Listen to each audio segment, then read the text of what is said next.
Welcome to our channel. Today we how to authorize deploying Tailscale for VPS management access. Easy tutorial step by step clearly. Start by logging into your VPS through SSH. Once logged in, update your package list to ensure you have access to the latest software. You can do this by running the command sudo apt update. Next, install Tailscale on your VPS. To do this, enter the command curl fsslh https://packages.tailscale.com/stable/debian.gpg sudo apt key add. Then, add the Tailscale apt repository with the command echo deb https://packages.tailscale.com/stable/debian$. Now, update your package list again to include the Tailscale repository. Run the command sudo apt update. After the update, install Tailscale using the command sudo apt install Tailscale. Once Tailscale is installed, start the Tailscale service with sudo systemful start Tailscale. Now, enable Tailscale to start on boot by entering sudo systemful enable Tailscale.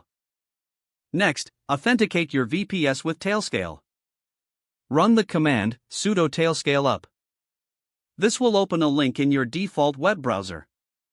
Follow the link to log into your Tailscale account. Once authenticated, your VPS will be linked to your Tailscale network. To verify the connection, use the command tailscale status. You should see your VPS listed among your connected devices. Congratulations, you have now authorized deploying Tailscale for VPS management access. If the page does not load, refresh the browser or try again in a private or incognito window. Make sure you are using the correct email address, then retype it carefully to avoid small typos. If your password is not accepted, use the reset option and create a new strong password you can remember. Check your spam folder for verification or security emails, then complete any requested confirmation steps. Enable two-factor authentication if available to improve account security and reduce unauthorized access risk.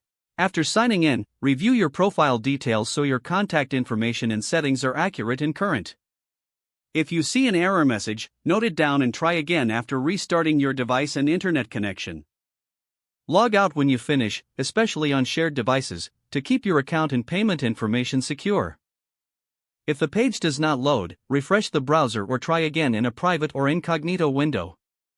Don't forget to like this video and subscribe to our channel for more step-by-step tech guides.